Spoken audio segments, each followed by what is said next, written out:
To put it bluntly, Khamzat Chimaev's popularity went from "I'm dying to see this guy fight again" to "I'd rather die than see this guy fight again." And though the remaining Khamzat fans want to act like UFC 319 was the only reason for the vibe switch, the truth is this story goes a lot farther back than that. And at the risk of Ramzan Kadyrov sending me a package full of thallium, I'm gonna go ahead and tell that story from the beginning. So grab your scuba gear, tighten up those flipper straps, dial in your oxygen tanks, because we're about to make our descent into the downfall of Khamzat Chimaev's reputation.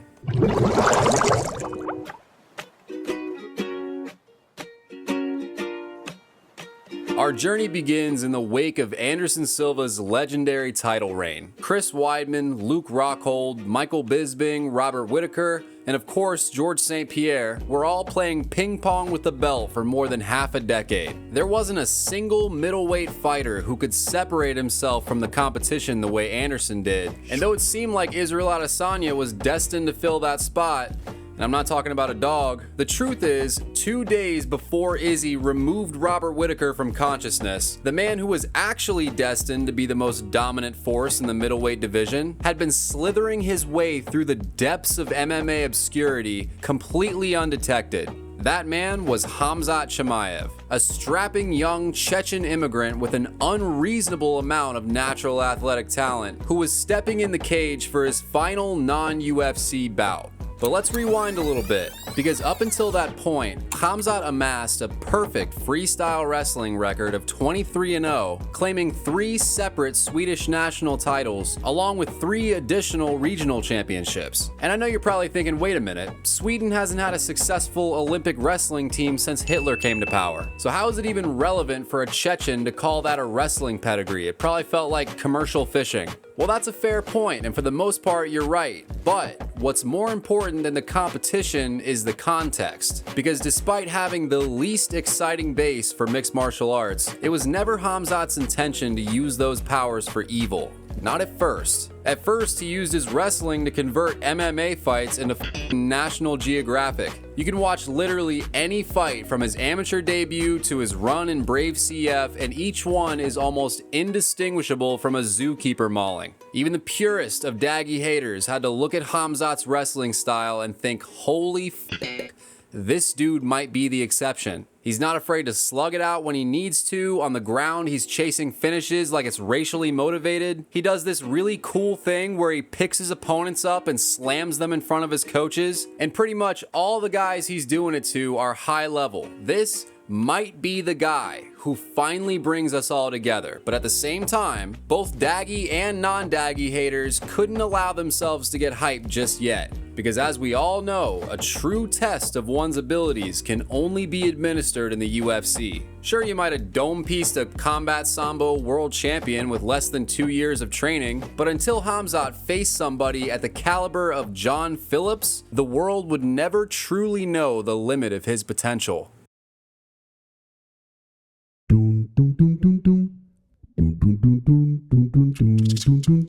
You remember the Ronski? So do I, and what I remember most is watching Khamzat Chimaev basically take over fight nights. It was a glorious pocket of violence from July to September, right in the heat of lockdowns, where for a second you felt like you had deja vu until you realized, nope, it's just another Khamzat Chimaev bum feeding. But the difference between these bum feedings and your standard issue Daggy record pad was that it didn't take 17 months and 4 pullouts to get through it. Usually we have to sit there and wait like idiots while the Daggy plays rigged MMA bingo. This time we got the same thing, except when the Daggy said I smash everybody, he meant everybody now. Give me Adesanya and Vettori on the same night. I don't give a shit. I'm here to smash people indiscriminately. And while on the surface that looked like the Russian version of every other company man from the Contender series, what was really happening had a much deeper impact on me than I considered at the time. You see, as a card-carrying Daggy hater, the thing that always pissed me off wasn't their primordial sensitivity to mean words, it was the strange, pervasive disconnect between daggy confidence and daggy actions. Daggy confidence is, give me 30 minutes and I can fight with anybody. Tony or Conor, doesn't matter. but daggy reality is 3 title defenses in 2.5 years with an early retirement to boot. It's the longest lightweight title reign in UFC history, by far the most dominant lightweight champion in UFC history, and the son of a bitch literally tied Benson Henderson in peace. What Henderson accomplished in 552 days took Khabib 1,077 days to accomplish, which is fine if you're not talking like you want Conor and Tony on the same night, but that's what the he was doing, and it was incredibly frustrating to watch a guy who, let's be honest, probably could beat Conor and Tony on the same night. To see him fighting once in a blue moon and retiring in his prime, it's like what a monumental waste of my time. That is daggy reality. And when Khamzat Chimaev, who isn't even a daggy, but he gets lumped in there because he looks the same, talks the same, and fights the same, it's kind of unfair, but when you look at a map, Chechnya and Dagestan are like the North and South Dakota of Russia. And as Americans, we really don't have time to distinguish which particular shithole these goofy point wrestlers crawled out of. All we see is a V at the end of his name and immediately expect to be bored. So for the purposes of easy categorization, we're gonna call him a daggy, but the point I'm trying to make is that even though he did look, talk, and fight like a daggy, his first 2 months in the UFC indicated to me that he didn't intend to act like a daggy. And that's what's so important to me, because honestly, I could give a fuck about boring wrestling, much less than I give a fuck about broken promises and empty statements. Give me 30 minutes and I can fight with anybody. Tony or Conor, doesn't matter.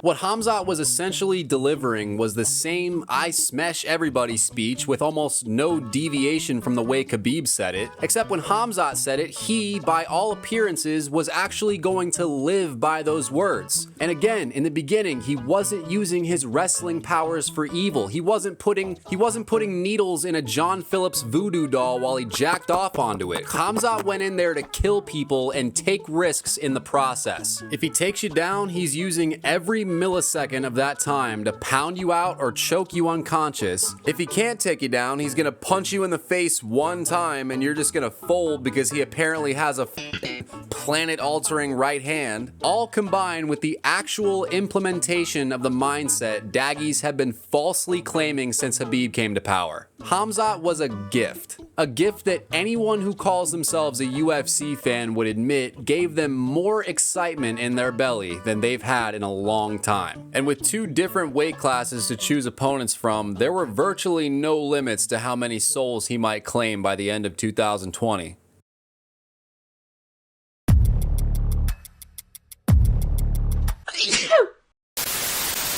The mixed martial artist Khamzat Chimaev has announced his retirement.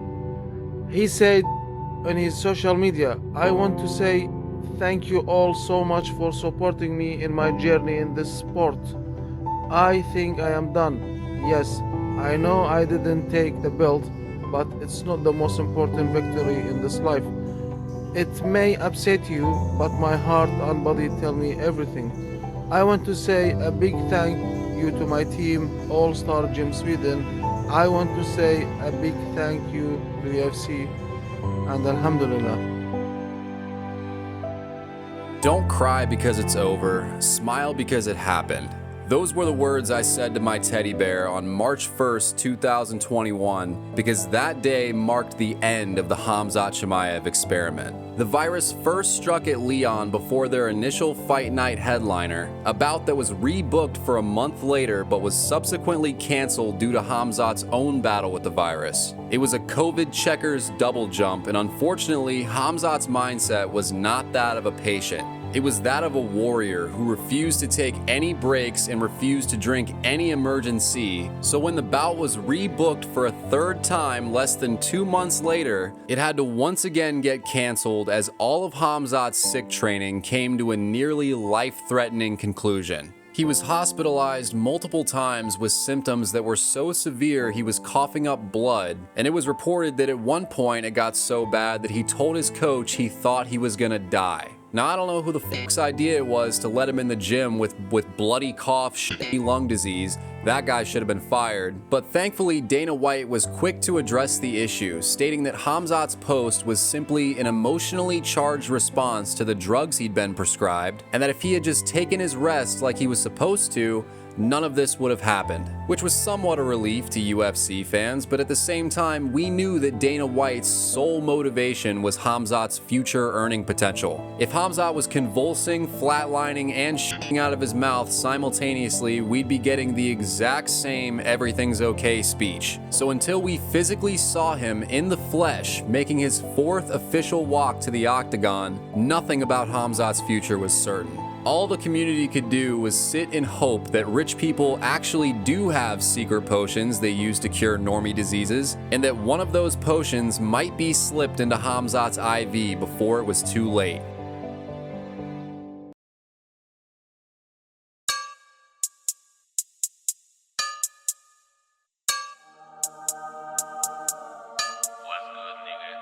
And his opponent, number 11 in the world, making his 11th UFC appearance, the Leech, Li Jingliang. Yeah, it's definitely not Leon, but it's also not a dead hype train. And with the many unanswered questions surrounding Khamzat's post-COVID cardio, Li Jingliang was probably the safest option to test the waters. He was also the only person willing to take the fight, so I guess lucky Khamzat. But the fact is, Jingliang did have legitimate death-touch knockout power to go with his number 11 ranking. Dude was no joke. 7 of his 9 knockouts occurred in the UFC, 4 of those were in the first round. His cardio was dog shit and his jiu-jitsu was Chinese and awful, but he was by no stretch of the imagination a jobber. And honestly, after the retirement scare, it was a miracle for Khamzat to be fighting anybody, so as far as I was concerned, Khamzat gets a win here and the hype train is back on track and it is headed straight for Usman.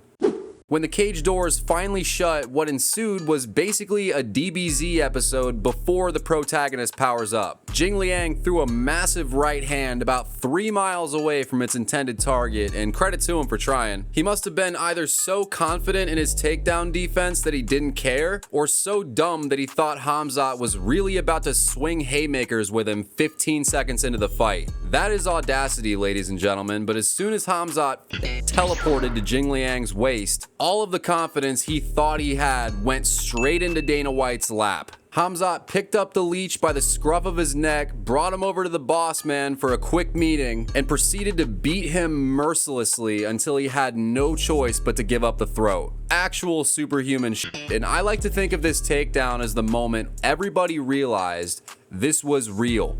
Chinese wrestling or not, nobody does that to the leech. We were not watching a Habib wannabe prospect farm. We were watching an homage to the Khamzat of old on the highest levels of the sport. The thing that made Khamzat so special on the regional scene was now being displayed in the biggest fight of his life after recovering from the biggest health scare of his life. And if you imagine Jingliang as a pile of money, a poetic representation of Khamzat's relationship with Dana White, all wrapped up in yet another flawless performance with another goose egg in his opponent's strike count.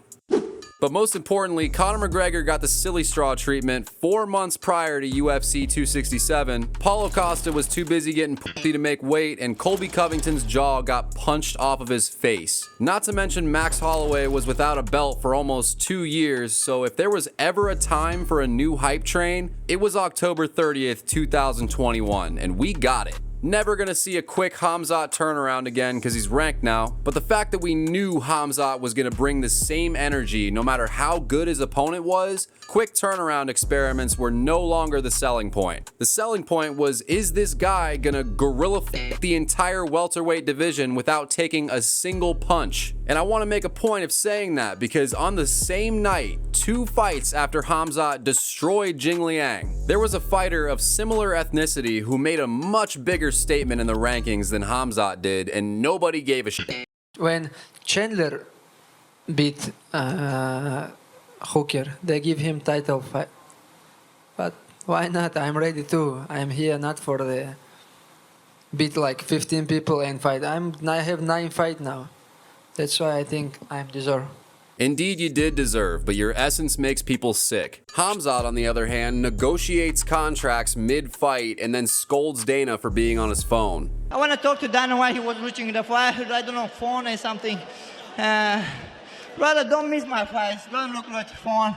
This is why I hate when Arabs try to paint Daggy hatred like it's racism instead of just wanting to be entertained. Because from top to bottom, everything about Khamzat was a breath of fresh air. Not to the Middle Eastern fan base, but to every martial arts fan on the planet with working eyeballs. This American sniper extra saying Allahu Akbar every 4 seconds and just being everything you could possibly be to scare white people was captivating a worldwide audience the same way he would if he was Alex Pereira or Tom Aspinall. Think about Nate the Train and Trevor Peak. They are diarrhea. But the benefit of their unreproducible auras is that no matter how many times they lose, you will be praying they don't make the cut list. Conversely, when a guy like Muhammad Mokaev gets the boot riding a 7-fight winning streak, you won't care if he retires at 97-0 as long as it's anywhere on earth besides the UFC. And an Arab would call that racist, but the unpleasant truth that they're gonna need to accept at some point is that if Muhammad Mokaev was even 15% interesting, his release from the UFC would have caused a massive internal uproar. Also, side note, the arrogance of these Russians to compete in an organization they had nothing to do with creating, an entertainment-based organization that was built for marketable fighters and marketable fighters only, to come in and pretend you know all the rules like it's the f***ing Olympics. Bitch, it's not. And if you want to keep being forced to go on unreasonably long win streaks while guys like Michael Chandler get a title shot off one dub, be my guest. But it seems to me like the pain and suffering of a 9-fight winning streak, 9 training camps, and 9 weight cuts. You'd think it'd just be easier to admit that you're wrong. To accept that if we wanted to watch a wrestling match, we would go to one of the thousands of empty gymnasiums around the country and watch it. We don't. And it stinks. Unless you're Khamzat Chimaev. Now, enough of that shit. We still got a long way to go. Is everybody good on oxygen? Nobody's getting the bends. We're all equalizing our pressure accordingly. Sweet. Just make sure that as we proceed, you watch out for the pointy rocks. Those things are a cunt.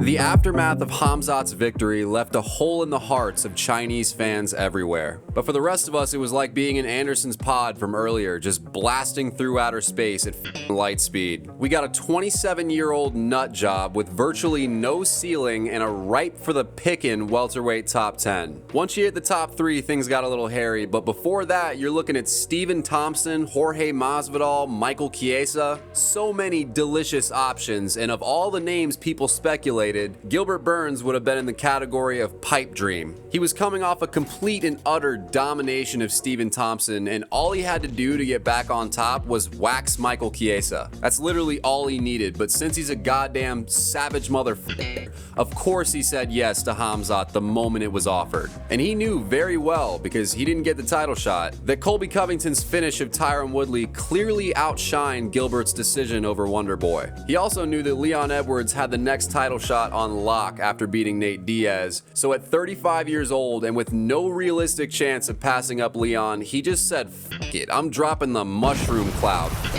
Mutually assured destruction in this bitch. Stupid Leon can have the longest unbeaten streak in history, but Khamzat Chimaev has more hype around him than Usman. And if he were able to pull off a statement-making performance at UFC 273, there would be no question who deserves the Usman rematch between Leon and himself. Hey, I'm gonna smash that guy, knock him out 1 minute, guys. I promise you. He's too little, boy. Let's do it, can't wait. Scared, boy, you know. That guy is not from Brazil. I'm more than Brazilian. I'm from Cantagalo. He's not Brazilian. He speaks English, he can't speak Portuguese. Anytime an Alhamdulillah fighter talks about how the sport is supposed to be respectful, firstly I think of that time Khabib missed weight and then shoved Abel Trujillo for no reason, but I also think of Khamzat McGregor. I'm more Russian than that man. I'm more than Brazilian. I'm from Cantagalo. Now don't get me wrong, I love this. It's completely unprovoked, unnecessary shit talk, but when you want to promote your fight and your opponent's an emotional dud, you really have no choice but to be a bully. So I don't have a problem with that whatsoever. I just wanted to emphasize that on top of everything else Khamzat did to please the crowd and make fans, he also intrinsically knew how to act at a press conference. Gilbert was completely hopeless on the mic as usual, and Khamzat did come off like a d***. But without that animosity, this press conference would have sucked ass. What about when I take you down? What's gonna happen? The fight itself was somehow even more cataclysmic than the build-up. Gilbert's unfuckable ground game made keeping him down an impossible task. His chin made him impossible to put to sleep, and for some reason the timing on his left hook was disgusting. He actually had fantastic timing everywhere. He was landing overhand rights almost at will, a couple hard leg kicks, the jabs were money. On the other side, Khamzat pretty much recreated the Ikram Aliskerov fight without a knockout. Gilbert hit him with the same check left hook Aliskerov did, forcing Khamzat to shoot. That shit didn't work. Well, it started to work, but Gilbert was patient and methodical, not letting Khamzat establish a dominant position for more than a second. Eventually, he ended up in Gilbert's guard. The butterflies were flapping their wings, and Khamzat's back on his feet because he couldn't get past the butterflies. So again, in an homage to the Khamzat of old, he slugged it out when he needed to, which was pretty much the whole fight. Those f***ers murdered each other for the whole fight. Some people called it the fight of the year, some call it the fight of the century.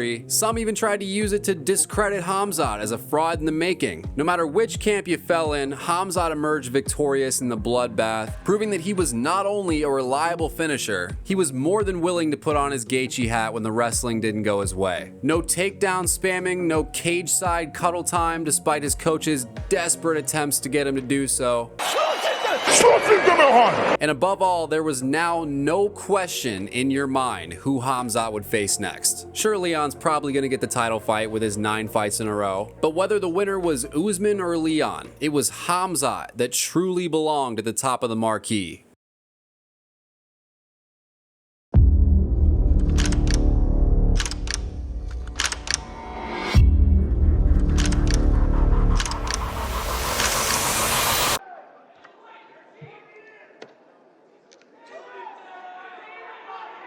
Yeah, he will. Bitch ass. How's that? Going off here, shoot him, man. He got a mark down. Come on. Yeah, King USA, motherfucker.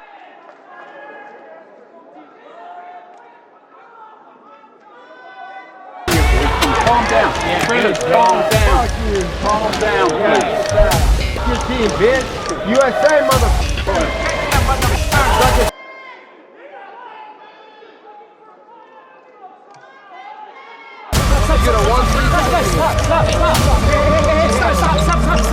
Say something now.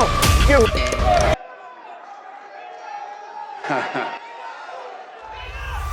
Not about that life, kid. You're not about it, kid. You're my. You piece of.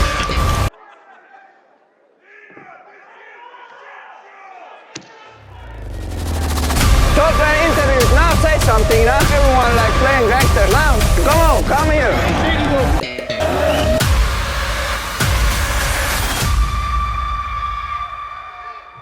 Yeah, this ain't gonna happen. I apologize, everybody.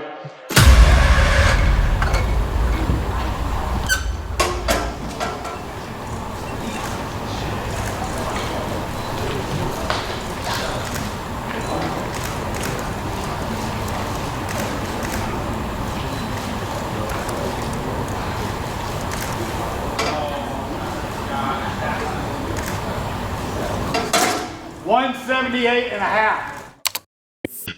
See, this is what happens when you put a pay-per-view together with a Ouija board and a contract with Satan. And there's so many different angles to go with when describing UFC 279, it's ridiculous. So we're just gonna hit the 2 main theories. First being the official government narrative, second being the conspiracy narrative. Theory number 1 is that with the welterweight strap being contested at UFC 278 between Kamaru Usman and Leon Edwards, Khamzat had nothing to do but sit around and wait for his title shot, which is something he hated more than anything, as displayed by his entire career up until that point. Meanwhile, the UFC was actively holding Nate Diaz hostage until they either got the McGregor trilogy or found an up-and-comer they could feed him to. I was like, look, I don't want this. What I said, look, I don't want anything. I don't want no more money. I want to move on. I want to go do my own thing. And I say, I'm going to make whatever money I'm going to make more than that out of here. I just need to be out of it. I need to go. With all due respect, can I get the going? So naturally, with Khamzat waiting and Diaz in contractual shackles, the most sensible thing for an unethical mob boss to do is pit Nate against the scariest welterweight prospect in the history of the sport. If he accepts the fight, Dana's hype train gets to absorb all of Nate's star power with virtually zero risk, and as a bonus, they can line the entire card with ass shit to get a rough estimate of Khamzat's value as a pay-per-view headliner. If he doesn't accept the fight, Dana gets to keep Nate on the hook and away from Jake Paul money for as long as legally possible. Either way, the mindset behind 279 was f*** Nate Diaz, but in a plot twist more dramatic than any fiction, Khamzat missed the non-title welterweight limit by a whopping 7.5 pounds, effectively self-canceling the main event and throwing the entire card into disarray. Fans were understandably concerned that 279 might become the next 151, because as mentioned, the card was stacked like a C- fight night to begin with. And now the only reason people were even remotely interested is null and void because Khamzat forgot where the f***ing sauna was. Couple that with a post-weight miss middle finger just to let the fans know Khamzat didn't give a shit about missing weight. Well, you've now got the fastest heel turn this side of the f***ing Mississippi. Die-hard supporters of Khamzat denounced him as an unprofessional clown. People who didn't like him already were thrust into a state of insanity, knowing that their hate boners were being vindicated, but also knowing that their hate can't unfuck them out of a pay-per-view-less Saturday night, which made them even more angry. But just before the Khamzat hate reached its boiling point, Dana temporarily turned off the burners to announce the brand new, freshly litigated main card for UFC 279. The new card now, we have Nate Diaz versus Tony Ferguson. Khamzat Chimaev will fight Kevin Holland, and Leach will fight Rodriguez. Nate Diaz and Tony, like you said, the fans have wanted to see this one forever. It's going to happen now before Nate leaves the UFC. And yesterday there was a lot of questions about what happened. Kevin Holland and Khamzat Chimaev actually got into it yesterday backstage. Ironically, they will now fight and Saturday night. And both fights will be 5 rounds. The co-main event is 5 rounds, the main event is 5 rounds. Talk about falling in a pile of shit and coming out smelling like roses. Nate Diaz has a way more sensible opponent. Khamzat and Kevin get to settle their backstage beef, and Li Jingliang gets f***ed in the ass. That last one stinks, but nobody cared. This was what the card was supposed to be from the beginning. Hundreds of comments were posted asking for exactly this, hours before Dana made the announcement, and by the will of the MMA gods, all 6 men signed the contract on 24 hours notice, and the pay-per-view was set to be absolute fire. Theory number 2, which is a little creepier now with all the betting scandals going on, is basically the classic, if it looks like a duck and quacks like a duck, it's a duck argument, and that Dana and his group of shadow people orchestrated everything that happened from the very beginning. They set up a card that makes perfect sense: Diaz versus Ferguson, Chimaev versus Holland, and Jingliang versus D-Rod, switched everybody around so Tony and Nate have matchups they couldn't win if they brought a sword, and like the gullible herd of sheep that we are, we gave Dana the exact reaction he was expecting: disgust and contempt. We were about to watch 2 UFC icons. One of them is making his last walk. The other shouldn't even be medically cleared to fight so soon after the Chandler KO. And both of them are gonna get annihilated, but right at the last second, right when the pay-per-view projections reached their lowest point, it was time to initiate phase 1. They staged a press conference rumble by loosening security just enough to let Big Mouth in the vicinity of Khamzat. Big Mouth, of course, did what Big Mouth does. You're not about it, kid. And all of a sudden, you brought a whole lot of attention to a card that would otherwise be seen as an irrelevant freak show. And since there was strategically no footage released about what really happened backstage, something that would normally be released as soon as possible to generate more hype, the only information fans had about the supposed brawl came from Dana, who described it as the most volatile situation he had ever dealt with. You know, I don't even know what to call it. However many years, 22 years, however long I've been doing this, we've never had an incident like today. It just, all hell broke loose out here. We did I don't know. I don't even know how, we stopped it, but we didn't do a good job of not letting it happen. I don't know. I don't know what went on here. It just never happened before, and we'll be ready for it the next time. This prompted the fans to point out press conferences like this one, where DC threw a water bottle at Jon Jones backstage for saying something about his kids. Neither of them were barred from the press conference, and they both openly talked about it as soon as the media started asking questions. Just a second ago, we almost went at it back behind the curtain, so. You know what happened behind the stage? He's a bitch. He's a bitch. He's a bitch. And he said something about my kids, so I smacked him in the face with a water bottle. Oh, yeah, you threw a water bottle. Good. Yeah, you threw a water. Yeah. You know what you are. That was the first thing, but like 20 minutes later, Kevin Lee punched Michael Chiesa in the face after talking about his mom, and instead of scrapping the whole thing for fighter safety, they simply escorted them both out of the arena and continued the press conference like nothing was wrong. There was also the infamous Media Day brawl between Jon and DC that was so bad the Athletic Commission got involved. And not only was that video released on the UFC's official channel minutes after it happened, they still held a Q&A with Jon and DC 2 days later. What's up, California? So without the footage, and with Dana describing the 279 altercation as de facto worse than both the things I just mentioned, the assumption was that if Dana went as far as canceling a potentially electric press conference and then preventing the media from releasing footage of the incident, somebody must have got shot, ripped, or stabbed backstage. Of course that didn't happen, and the entire thing was a big fat nothing burger, but the psyop was successful in generating synthetic excitement. Now, there was still a matter of the finishing touches. Everyone was still pissed about Nate getting fed to Khamzat. Tony's fight with Lee was going to be nothing short of painful no matter how long it lasted, and no amount of backstage shenanigans were going to fix that. So it was time to initiate phase 2, the trigger phase as I like to call it, where co-conspirator Khamzat weighed in just heavy enough to miss by an egregious amount, but not quite enough for it to look like 180 was the target. And tinfoil hat or not, this is the part of the conspiracy narrative that's hard to argue with, because you listen to the reactions from the weigh-in show and they're so human, they're so what they should have been like witnessing a crisis unfold in an instant. They're sitting there drinking Modelo's, just chilling, breaking down Diaz versus Chimaev. Khamzat walks up to the scale, no one suspects a thing, and the second 178.5 passes the scale guy's lips, you would have thought the commentators were watching a plane crash.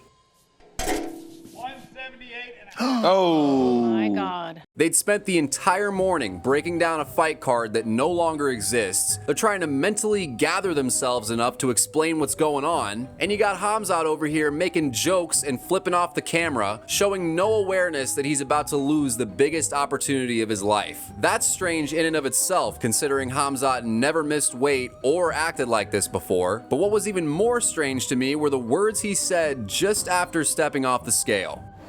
What's happening now, guys? What's happening now, guys?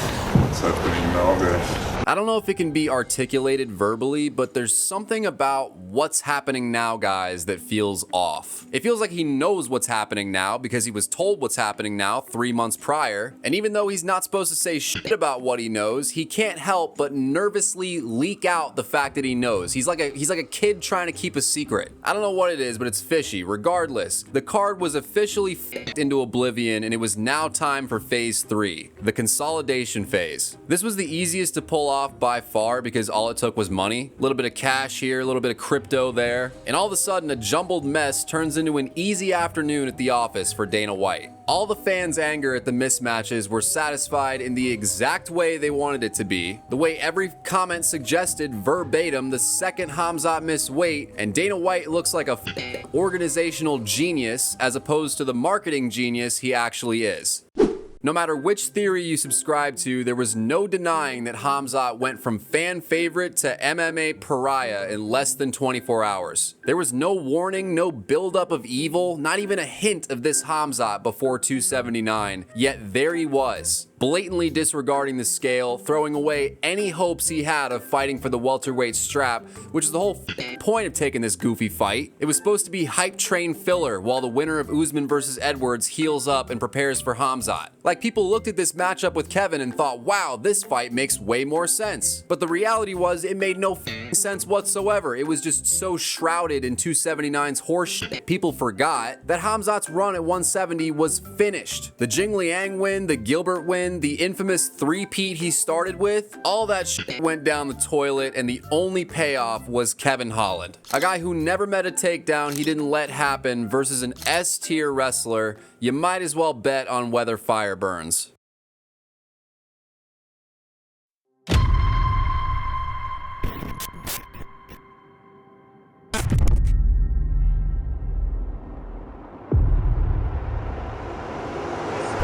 Fled his country. He went to Sweden, he had a great life. But this man goes back to Chechnya, sucks off a dictator, sucks him off, lets his son beat him up, and the leash got too tight, too many G-Wagons, and when it came down to go a little deeper and suck a little more, this little ran to somewhere in the Middle East. And then he goes and sells a Bitcoin scam. Chimaev can fight, but sir, you are not a man, little Chechen whore.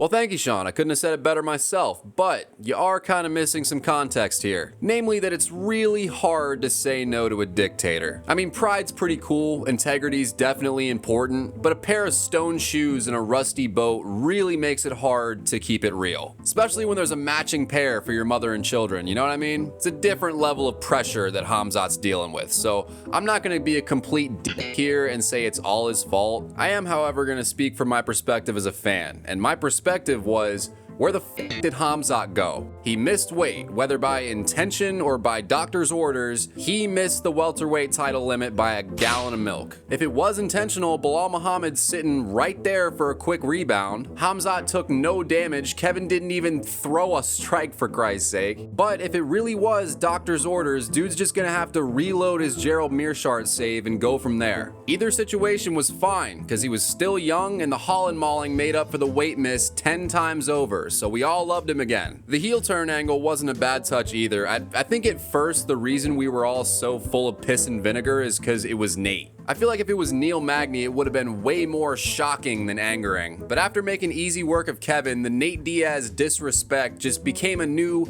tasty villain arc for Evil Khabib. Visceral hatred became visceral anticipation. November became July. Why the f has Khamzat not fought yet? Some people are speculating undisclosed injury, some pointing out the Kadyrov connection. No one doing that works for the CIA, so it didn't mean shit. And all I want is to see this piece of garbage fight again. Where is Khamzat? Not under this rock, not under that one. Oh, there he is, but it's been 13 months and he's fighting short notice Usman at middleweight because Paulo pulled out. Awesome. Can't wait to see what 279 was supposed to be at a weight class that it wasn't. And just to put Khamzat's absence in perspective, Izzy lost his title, got it back, and then lost it again. Sean Strickland lost a close split to Jared Cannonier, stepped in on 5 days notice to fight Nasruddin Imavov, won decisively, risks his number 7 ranking to fight a daggy prospect Dana was trying to feed him to, takes a horrific eye poke and still destroys him. Then tops it off by stepping in 2 months later for an injured Duplessis, beating Israel Adesanya and becoming the undisputed champion, all in the time it took Khamzat to get back in the octagon. Shit was maddening, but you know what? Who cares? At least we get to see a Khamzat fight. Babies born on his last outing are now walking and reading, but Usman versus Chimaev should be a guaranteed banger. Wrong! The fight was labeled as a title eliminator, but it stunk so unspeakably badly they had to scrap it. Khamzat came out of the gates with the same energy as always, immediately goes for the takedown and starts sniffing around for submissions. Eventually he finds one, but in the goatiest way possible. Usman presses the I'm not gonna lose button he pressed against Gilbert and slams himself out of the choke. It was a moment that spelled out a potentially epic fight, considering Khamzat had 10 more minutes to test Usman's chin tuckery, but unfortunately the poor guy tore a ligament in his right hand when he hit the canvas, and he wasn't able to do anything for the entire rest of the fight. It was Captain Hook versus Captain Ahab in a battle of whose body hurt more, and though the judges saw it as a majority decision, the MMA community unanimously declared it a disappointing performance. Usman obviously gets a pass because who in their right mind takes that fight, but Khamzat, injury or not, had a full camp, a hometown venue, a short notice Kamaru who was drunk at a club when he got the call. This dude was in Europe in a fashion show hanging out with a whole bunch of models and drinking and partying. And his performance did not reflect any of those advantages. All it did was stamp an inky question mark on Khamzat's true middleweight capabilities and shed an even brighter light on Khamzat's newfound inactivity. In the past, one isolated stinker gets buried 5 pay-per-views later when he smokes Vettori or whoever, but in 2023, Usman versus Chimaev was it. That was our year's worth of anticipation. Matter of fact, that was our 3 years worth of anticipation going on 4. And as the months went by, rumors about his United States travel ban were looking more and more factual. Any news about Khamzat Chimaev fighting was exclusively associated with Abu Dhabi. The fight night headliner against Robert Whitaker, the rebooking at 308. I mean, credit to Khamzat for at least attempting to stay active. He tried to fight at every Abu Dhabi card they held. But how the fuck is this guy gonna fight for the belt if he can't get in the damn country? It doesn't take a genius to point out the glaring issue with a champion that can't travel. Like, what are we gonna do here? We gonna serve him up semi-annually in the desert and hope Trump gets elected? What's the backup plan if he doesn't? And why is Robert tapping so fast? What the fuck? Shit looks fixed as fuck. Who's the ref here?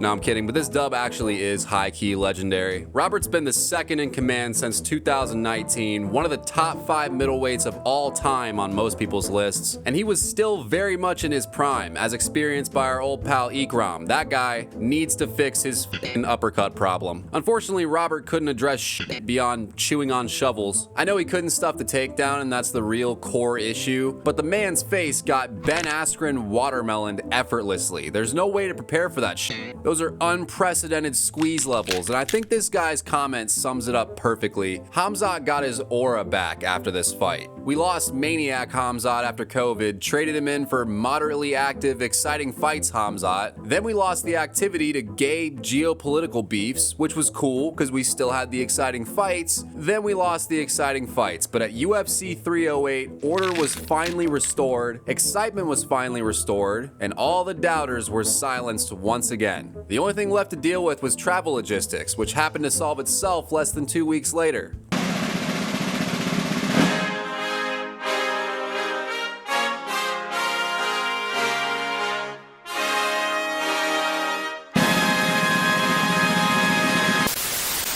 Boy howdy is that a lucky chain of events. Khamzat becomes scary again, and Dana becomes a phone call away from whatever he wants. The wait for a new president gamble paid off. The wait for Khamzat's title shot is over.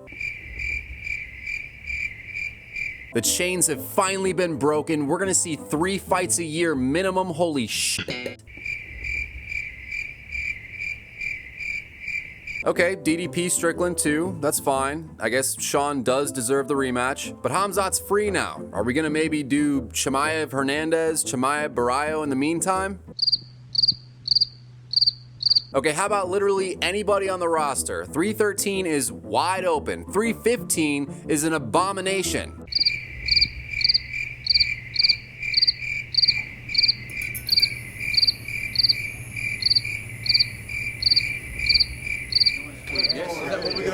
I think this is, could be one of the fights of the year. They should expect Khamzat Chimaev in the cage. If words to describe the disappointment of UFC 319 existed, I would use them, but they don't. The only things that exist are analogies, and I can't help but think back to the origins of Khamzat's MMA journey. It was 2015. Khamzat was taking a lunch break at the poultry factory so he could catch the main event of UFC 194. According to him, Conor McGregor's infamous 13-second knockout of Jose Aldo is what inspired him to be an MMA fighter.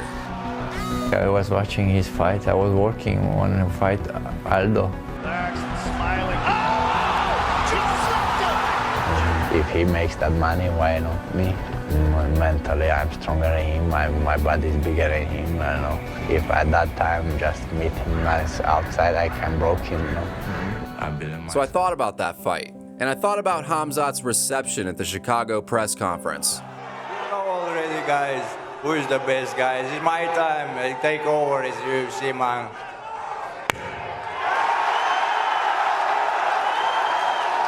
I think it's both of those things. I think it's the fact that I go out there and I want to fight the best. they ask you how you are, you just have to say that you're fine when you're not really fine, but you just can't get into it because they would never understand. Dricus getting 10-7'd every time he spoke hurt my soul, but it was incredibly reminiscent of the Aldo vs McGregor press tour in Dublin, Ireland. Aldo got booed so bad his translator could barely hear the questions, and Conor got cheered so loudly you could barely hear his answers. Fast forward a decade to the most anticipated main event of the post-McGregor era, and Khamzat finds himself in the same place that inspired him all those years ago. He was the pay-per-view draw. He was the face of the UFC, and it was finally time for him to challenge for a world title. Somewhere in the slums of Dublin, there was a kickboxer working at the potato pancake factory, taking his lunch break to watch UFC 319. Give me the bell! DDP is a tank and Chimaev is a force of nature. This fight absolutely bangs. I thought about that Irish guy for a long time, and then I wondered what Conor McGregor's future would have been had he tentatively point-fought his way to a 50-45 scorecard, instead of giving his fans the Conor they'd come to expect since his debut. Would it have affected his spot as the biggest draw in the sport? Would Khamzat have been inspired by such a boring fight? Or would he have just smothered his way into the Olympics and saved Sweden from wrestling obscurity? I have no idea, but my mind drifted back to Ramazan, Khamzat's ultimate motivation. Я не иду тебя, да, и мы посмотрим, да, кто из нас шайтан. I asked myself how many risks I'd have taken, knowing a bloodthirsty dictator relied on my victory. And belt snag. Would I posture up for some elbows, or would I body lock my way into a disgraceful but technically dominant win? It's easy for me to criticize. I live in a country where you can say F the government every minute of the day and nothing happens. But in Khamzat's world, he has to go to awful dinners.